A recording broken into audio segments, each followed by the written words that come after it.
बिफां गायनायखौल' नोजोर होआलासेनो जोथोन लाखिनायखौबो नोजोर होनांगोन।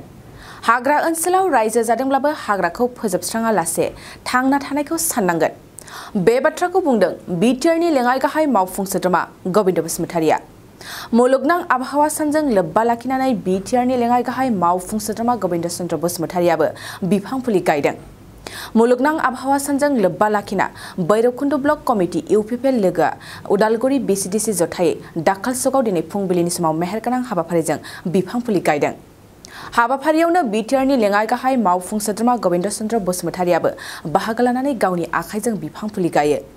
मुलुगनां आबहावा सानजोंनो लोब्बा लाखिनानै बे समाव लेङाइ गाहाय मावफुं सोद्रोमा गबिन्द बसुमतारिया रायजो राजानिसिम मा मेसेज हरखो खोनासं। 5 जुन आरो बे सानखौ इउनाइटेड नेशन्सआनो इन्टारनेशनेल डे फर एनभाइरनमेन्ट होननानै गनायदों।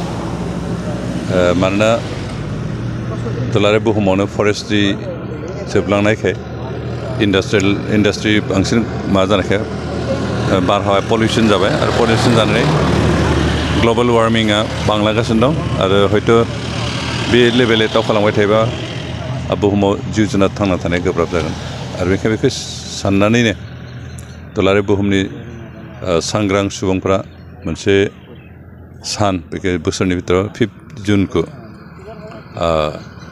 International day for world environment day हिसाबै पालन खालामदों आरो बे सानाव बिफां लाइफां गायनानै बिफांफोरनि फरेस्ट्रिनि संख्याखौ बांहोनायनि मोनसे पलिसि लादों जाहाथे ग्लबेल वार्मिंखौ कन्ट्रल खालामनो हायो आरो बुहुमाव बारहावाया सुबुं थांना थानायनि मोनसे बेबस्था जाहाथे जायो बेनि थाखाय बे बेबस्थाखौ लानाय जादों आरो बे हाबाफारिनि पार्ट हिसाबै दिनै जों इउपिपिएल हान्जानिफ्रायबो दिनैनि सानाव गुबुन गुबुन जायगायाव बिफां गायदों आरो आसा खालामदों जों जास्ट गायनायल' नङा बेखौ जोथोन लानानै फोथांना लाखिनायखौबो साननांगोन आरो बुहुमाव जों फरेस्ट्रिखौ बांहोलांबाय थानांगोन मानोना बे बांहोनानै बारहावाखौ जों मोजां लाखिनो हायोबासो सुबुं मानसि थांना थानो हागोन आरो जितु ग्लबेल वार्मिं बेखौ जों कन्ट्रल खालामनो हागोन एयार पलिउसनखौ जों कन्ट्रल खालामनो हागोन आरो अब्लानो बुहुमा जिउ जुनार थांना थानायनि मोनसे उपयुक्त परिबेश मोनगोन।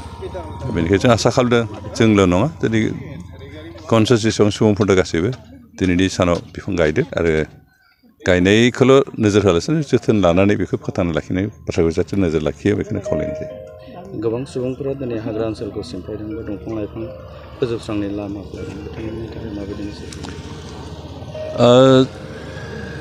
जिहेतु जोंनो हाग्रा नांगौ फरेस्ट्रि नांगौ बेनिखाय फरेस्ट ओनसोलाव रायजो जानाय सुबुंखौ बेखौनो खावलायदों जे जों फरेस्टजों लोगोसे थांना थानांगोन फरेस्ट ओनसोलाव रायजो जायोबा जों हाग्राखौ दानस्रांलासिनो हाग्राखौ फोथांना लाखिनानै जाहाथे जों थांना थानाय बे बाथ्राखौ सिन्था खालामनानै जों थांना थानांगोन।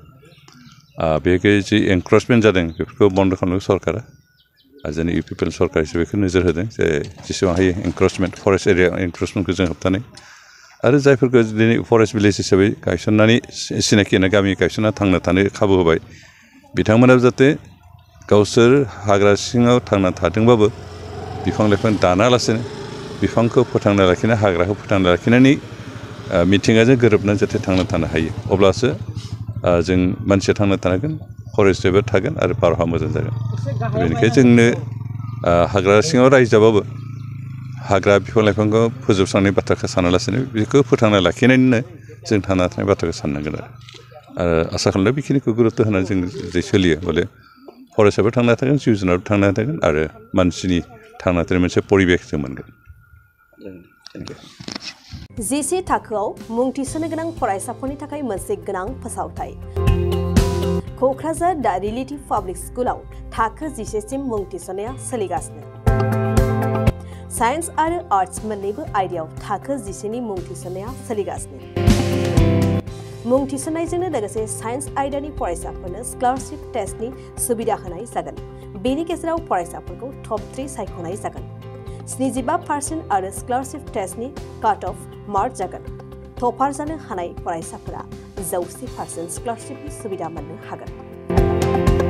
टपार फरायसाफोरनो क'क्राझार दा रिलेटिभ पाब्लिक स्कुला 2 बोसोरनि बेसेन नाङाजासे सोलोंथाइ लानो सुबिदा होगोन। फैगौ 13 मे खालि फुंनि 10 बाजिनिफ्राय 12 बाजिसिम स्कलारशिपनि टेस्टखौ लानाय जागोन। आबुं मिन्थिनो थाखाय 7086401137 नङाब्ला 9435704380 जानबुं अनजिमा आरो रिलेटिभ पाब्लिक स्कुल @gmail.com आवबो जगाजग खालामनो हागोन।